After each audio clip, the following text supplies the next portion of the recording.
You must love, or at least respect, that which you cannot destroy. Casio F91W watch. Volvo 940. Casio 5600 watch.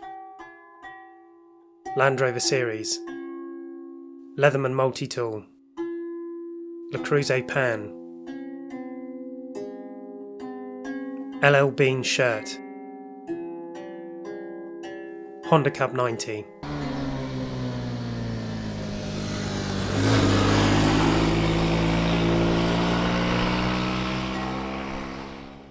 We live in the knowledge that almost everything and everyone we hold dear will fade, degrade, and die. There is magic in something designed to outlive and outlast you.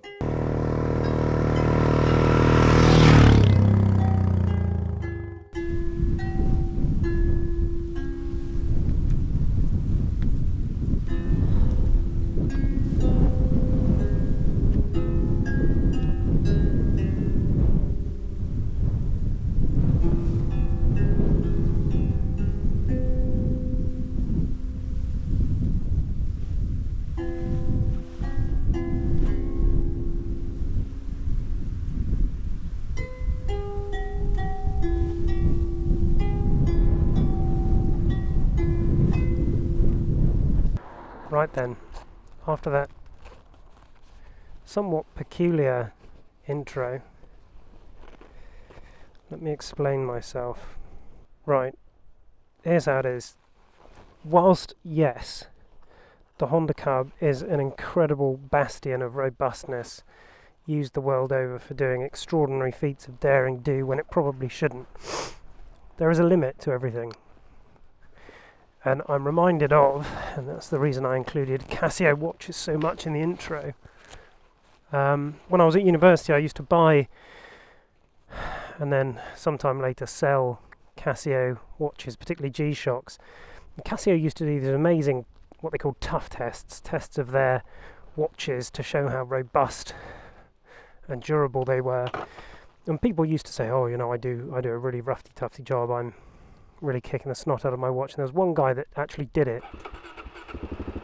So he made all of these sort of tough testing rigs, started testing his watches, boiling them, putting them in ice.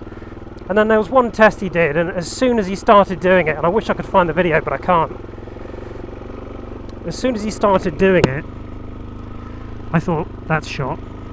And he got a cinder block, a big, I think a 9-inch cinder block, or building block, we call it, breeze block in the UK. He wrapped his watch around a baseball bat and pillocked the baseball bat just as hard as he could against this flipping breeze block. And then you could see he was just so crestfallen instantly, and he knew that he'd buggered up and made a mistake. And that's where I feel I'm going with the Honda Cub. So whilst yes, it is durable, fun, amusing for you, gets me doing some biscuit reviews, I feel like I'm bike limited and I'm at risk of just destroying something magnificent, because it is, after all, destroyable. Almost everything is. I was bike limited, whereas with this, the DRZ400, I am now limiting the bike quite significantly, as shown by putting it into neutral there. Another factor that makes this a good bike, I'm told, is basically being able to go from 0 RPM, which I just did. Yeah, so hopefully I'm going to learn something. I've already been out on it a couple of times, and it is just night and day. It's so majestic compared to a Cub. Things that would throw me off and smash the top box and destroy the contents, on this you just ride over whilst thinking about what type of ham you might buy later. Another really cool consequence of having bought this bike, watch this, just send it down a hole, is that the road surface, which in the UK, Wiltshire particularly, is pretty rough, pretty awful, pocked with potholes and whatever, just becomes billiard table smooth again, which is a really nice feature that I hadn't anticipated. So yes, whilst the Honda Cub is similar to a Casio watch, a Cruise Pan, a Volvo 940 Estate, there are ways to destroy those things in short order. And whilst of course there is a way to destroy this, riding headlong into a lorry, putting it on a train track and watching a train run over it, I think for the stuff that I'm starting to enjoy and want to get better at and do more of, like the Trans-European Trail, this is the thing, as opposed to doing it on the Honda Cub, which I might be able to do, but I think I'd just be destroying something magnificent for the amusement of people inside the internet, which is very valid. Some people have made big careers out of it, but this is what I've got myself, and I'm going super steady because I don't know if there's horses, and I'm getting used to the bike, but it is just a hoot. The guy that had it before me, look at the view, look at the state of the view. The guy that had it before me, watch this, so I'm not going to change gear or anything, you just chug up it. Totally undramatic. Whereas the Cub, I'd be in first gear, ranting it. So the guy that had it before me has done green lanes for a really long time. And this bike is set up, he said it's T.E.T ready, Trans-European Trail ready. I'm inclined to agree. I'll do a much more serious review of it in time. But for now, see, look, even then, it was sort of squirming around in soapy mud, but it did it. So in time, I think I'd like to do some of the Trans-European Trail. I think to say I'm going to do all of it would perhaps be very ambitious, considering I've only done half a day of it, failed, and went home on a Honda Cub. But I mean, just look at the state of this view. I think this is a much better vehicle for the job, and I think I'm more likely to enjoy it on this than I am on a Honda Cub, which I think I'd probably destroy.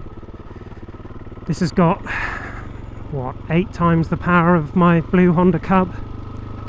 It's got bigger wheels, it's got suspension travel at almost a foot each end, it's got off-road tyres, it's got bigger brakes. It's just much better set for it. So I'm hoping that I'm not going to offend too many Honda Cub people. Of course I'll keep the Cub and use it still and do some little bits of off-roading in it, but if I want to get better at off-roading and enjoy it more, I think this might be the one. But that is why, despite loving and respecting something I cannot destroy, I've got something new that should be a lot harder to destroy, and I'm hoping that you'll come with me and watch as I try not to destroy it all myself. That is a big factor as well.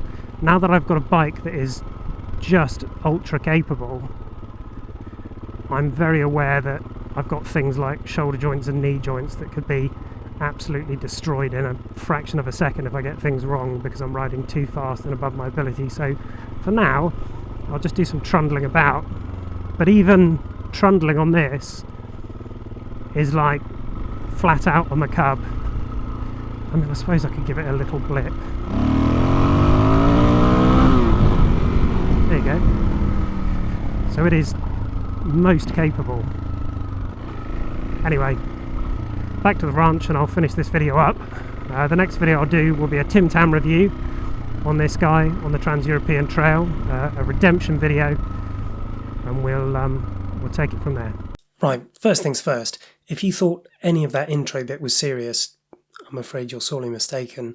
The reason I chose to say you have to love or respect anything that you can't destroy is that I was drunk at a wedding the other day and someone said, "Why do you like Volvos so much?" Because they were introduced to me as that man that likes Volvos. And I said, I just love anything that I can't destroy, which made us both titter. So there is no seriousness, there's no armchair philosophy going on. It just amused me a bit when I was somewhat sozzled. I'll chuck some clips in of me riding this bike now.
the difference is enormous, and I'm extremely incapable. It's not to say that I'm the best person that had ever ridden a Honda C90, far from it. But with this DRZ400, which I can go through the spec of, I can elucidate how it's set up and what it's like to ride on the road, off the road, what the tyres are, all that stuff that people get interested in. But I thought I'd just introduce it by just showing you the difference between what happens when I ride a Honda Cub over certain terrain.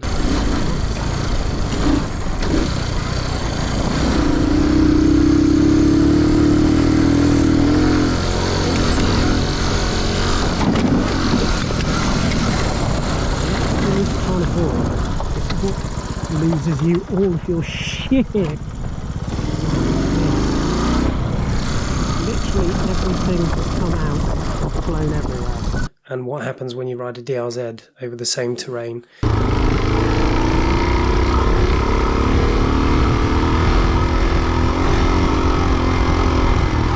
You can be sitting down doing twice the speed effortlessly on a DRZ, and that's not to say that speed is everything. But even trying to achieve a sort of decent speed on the Cub, you're hurting it, you're screaming its little nuts off, you're hitting potholes that get right to the bottom of the suspension travel almost instantaneously.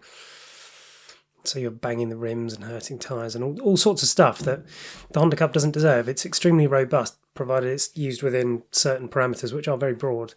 But I don't really want this YouTube channel to just be me guzzling biscuits and destroying a Honda Cub, because I think there's a lot more to riding, especially off-road or, rural roads, than just destroying a Honda Cub. So please let me know. If you like the somewhat strange introduction, let me know. If you need to see me guzzling biscuits, you've got to say. If you need to see me making energetic cups of tea, say. People do seem to like that, so I'll carry on with that. If you want to know more about the bike, ask me. If you've got advice of how to ride properly or somewhere to go for lessons or classes, tell me. But there's no remedy for actually just going and doing it and practicing. And then just if you think this is like worth your time, because I'm competing for extremely valuable bits of your life where you're sitting on the toilet. I'm competing for other people that might make you go, that's it. You're not even going to be laughing out loud. It's just that sort of slightly accentuated exhalation through the nose. That's all I'm competing for. But if you like it, let me know by writing a comment inside the net of the line. Do a thumb. Send it to someone else that you think might also like it.